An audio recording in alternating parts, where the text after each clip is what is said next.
Hello everyone, your boy DylCraftZ here, and welcome back to another reaction. So we'll be reacting to Game Theory, The Lost Cult of Minecraft Illagers by the Game Theorist. And the Game Theorist is one of my favorite YouTubers, and he came out with this video yesterday, and it's already number 3 on trending for gaming, and I'm ready to react to it. And Minecraft used to be, my God, some reason my voice just got like this. So, Minecraft is one of my favorite games. I even have the Minecraft poster up on the wall over there. And Minecraft is one of my favorite games. And if you're wondering where did DylCraftZ come from, my my name,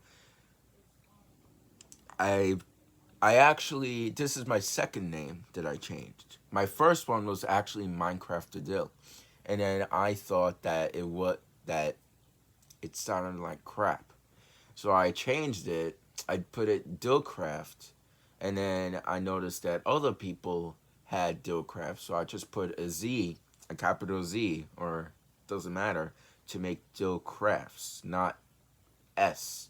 So I just changed it to a Z, just to sound like more professional and like more existing.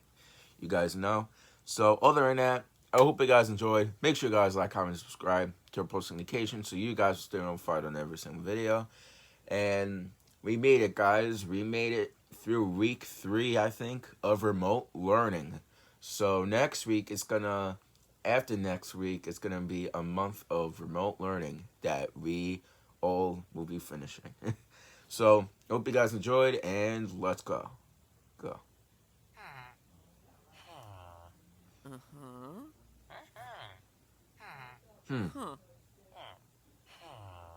Okay, I give up. These guys don't have some sort of secret language like the Endermen.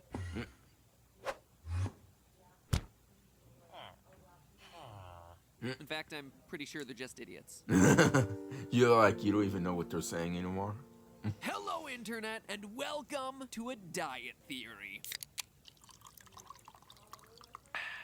And unlike all the other theories that I've claimed are diet theories, this time I really mean it. I am not joking around. These mini theories were originally meant to be a smaller episode exploring new fun angles on recent topics that didn't fit into the main theory, and yet every time I try to write one of these things, every time they always wind up too long. Not this time, my friends. I swear, today we are not gonna go past page 2 or like the 10-minute mark, even though the outline for this episode is currently at 4 pages. Curse my verbosity! Today I wanted to dig a little bit deeper into a topic 11 I began minutes, covering actually. in our last 12. Minecraft video. In that episode, we concluded that the Illagers were exiled from the villager civilizations because they were experimenting with the powers of life and death. And we know that to some extent they've been successful, considering that evokers carry totems of undying, items that literally grant new life at the point of death. Now they live on the outskirts of society in the woodland mansions, where it appears that they're continuing their experiments, converting villagers into ravagers, and using huge stockpiles of blue, light blue, and cyan wool to construct replicas of Steve. At the end of my last theory, I hypothesized that perhaps those Steve clones may have inadvertently led to the creation of the game's zombie menace. But that still left us with a lot of questions unanswered. What's the deal with the fake end portal rooms that you can also find in the woodland mansions? And why are there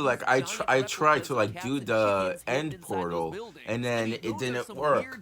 Pocket Edition and on Xbox One.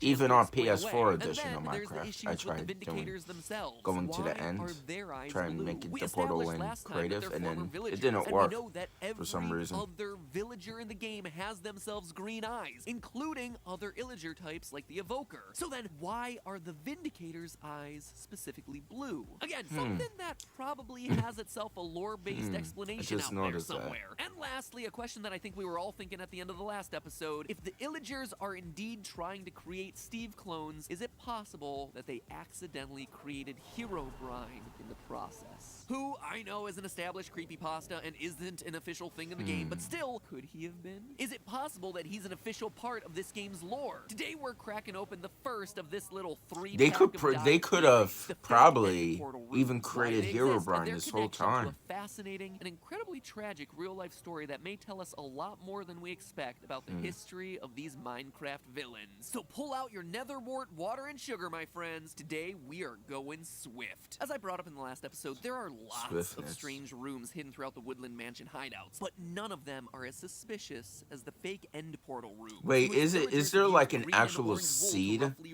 for the Woodland Mansion? I mean, that's pretty darn weird. Like, there's lots of weird details. Yeah, I exactly put those blocks 3 by 3 by 3 by 3. To take an end game location and place it in the hands of the villains in a way that they're trying to recreate it, it's definitely the devs trying to tell us something. Especially when you consider that they were included in the game so much later than the end portals themselves. Like, maybe if the Woodland Mansion came first, then this would be them trying to hint at this mysterious stronghold's existence hidden somewhere out there in the world and how to use it. But end portals have practically been in the game since the very beginning, since version 1.0.0, whereas Woodland Mansions were added to the game 5 years later. You don't put stuff like that in arbitrarily. I wonder if there's a seed for the Woodland Mansion able to crack for it will actually tell one us of the a lot editions. about the story of this game. And I think Just let me know if you guys know. Just let me know in the comments. Now, let's think through this logically. The fact that the Illagers are trying to build a portal for themselves tells us a few important details. One, Illagers have somehow managed to see a stronghold at some point, already an impressive feat. And two, not only did they see a stronghold, they somehow were able to understand that it was important enough to want to try and recreate it for themselves. Now, something that I didn't get to talk too much about. Who knows? The These whole Illagers wool could be thing. I've creating already mentioned everything. them using green and orange wool for their fake end portals, and that would be interesting on its own, but that's not the only instance of unusual wool usage inside the mansions. For one, none of the beds in the mansion are real beds, despite real beds having existed for years before the implementation of Woodland Mansions. Instead of crafted beds, Illagers attempt to recreate what a bed looks like by using white wool and various colors of carpet. Talk about itchy and like zero back support. It's no wonder the Illagers are always so cranky. Illagers also have themselves map rooms, which Probably again, it could don't use it could crafted really maps, mean but that. use carpet on a table to create the illusion of Imagine. a map. All of this reeks of a real-world practice called cargo culting. You see, cargo cults are an absolutely fascinating phenomenon that actually happened in the aftermath of World War II. Imagine this. You live on a tiny, remote island in the middle of the ocean with just your fellow tribesmen, completely secluded from the rest of the world. And then all of a sudden, giant metal birds appear out of the sky, making loud roaring noises. The birds come to a stop on your island, and out of them step humans. People that look like you, but different. Different skin tones, different hair colors. And they come bringing things that you never could have imagined. Pills that save lives, clothes in bright colors and new materials, food in metal containers, objects that can take down the fiercest warriors with just the push of a button, machines that travel fast and never get tired. Sometimes they bring all these things in their flying birds. Sometimes these things just fall onto the island. While they're there, these visitors take time to build things. They clear long strips of land where their birds come and go. They put up these tall towers where they can be closer to the heavens and where they talk to themselves all day while wearing these strange ear coverings. They erect tents and shelters where they live. And then after a year or two of these visitors coming and going, suddenly the birds stop landing. Everything that came with them goes away. They were like gods, and you, not fully understanding what brought them there in the first place, try everything to get them to come back. This is exactly what happened to the small populations of indigenous people on the Melanesian islands of the South Pacific during World War II. Islands like Vanuatu, Fiji, New Guinea, and the Solomon Islands. Here they were, societies Fiji water. removed from the rest of the world, existing in their own self-contained bubbles, when all of a sudden, Japanese troops land on the island with ships and planes, carrying guns and medicines and supplies for their troops. Suddenly you're aware of an entire world out there, a world that is so far beyond where your civilization currently is. And then these people start building things like airstrips and control towers for their planes. They start airdropping supplies onto the island and causing crates of cargo to literally rain down from the heavens. Later on in the war, it would be Allied forces using these islands, bringing even more visitors and even more technology. But when the war ended and the troops suddenly stopped coming and the airdrops stopped happening, some of the villagers were rightly left confused as to why it had all ended. Some claim the reasoning was that nobody was running the airports anymore, and they started cults dedicated to rituals that involved lighting up the runways, waving signal cones around. They started to imitate the practices that they had seen the soldiers using. They carved headphones from wood and wore them in fake control towers that they built. They started to mimic the marching parades and the training drills that they had watched these visitors perform. They even used rifles that had been left behind, or when they ran out of those, they started carving new ones from local wood. They built life-sized replicas of airplanes and cut more runways into the jungles of the island, just hoping to attract more planes. I mean, these were places and practices that seemed so important to the visitors when they were on the island, so maybe doing them again would summon them back. It's a wild story, right? And really, when you think about it, it's pretty darn sad too. These people were operating under the idea of, if you build it, they will come, but they never came again. Now, we obviously know that simply operating the ground section of an airport isn't going to magically summon supply drops, but to these islanders, how could they have thought any differently? Gods suddenly arrive from the heavens and then leave. And so you, not properly understanding the cause and effect of the whole thing, try to recreate the things that those visitors cared about. And thus the term cargo cult was born, meaning a group of people who perform rituals without fully understanding the real mechanisms that work behind them. Now, the reason I tell you this story is that I believe that is exactly what we're seeing with the Illagers. The last time I saw him, he didn't have a beard. Now he does. Using a bunch of wool, but they're missing the point and about 3 wooden planks. It's just like the islanders sitting in fake radio towers with wooden headphones. On the surface, they look the same. It is parallel, but in reality, they're completely different. It's the same thing with the Illager carpet maps, and it's especially true of their fake end portals. Anyone who's actually been to the end knows that you need to insert Eyes of Ender into the end portal frame blocks, and that the presence of the lava doesn't really matter at all. But the Illagers, though, they seem convinced that all that was really important in that stronghold was the color, the number, and the arrangement of the blocks. This is especially true since they have access to lava in other rooms of the mansion, but they don't choose to use it in their recreation of the end portals. I mean, even the giant cat and chicken rooms in the woodland mansions seem tied to the cargo cult story. Just like the villagers of Melanesia built replicas to the giant metal birds that came onto their island, the airplanes, so too are the Illagers building replicas of these animals, I guess.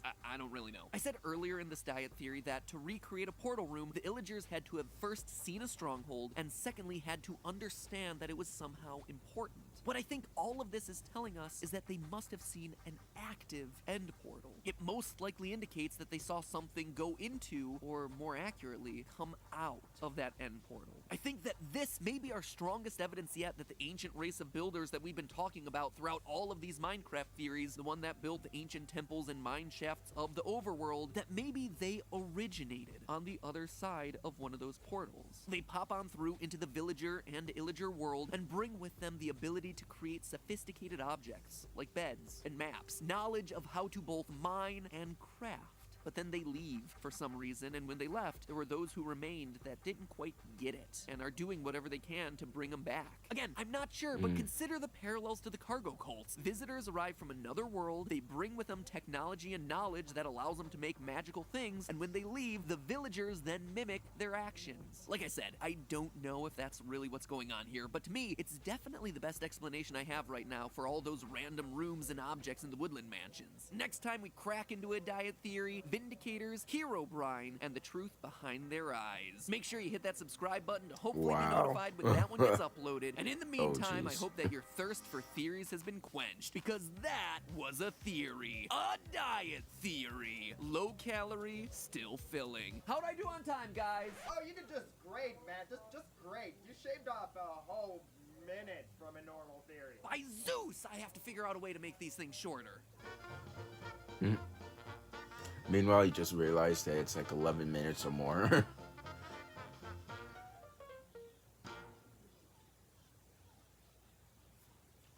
So, yeah. I hope you guys enjoyed the video. Make sure you guys like, comment, and subscribe. This was a pretty good theory. I liked it. And so, thank you guys so much for watching. Make sure you guys like, comment, subscribe, and I'll see you guys in the next video. Goodbye, everyone.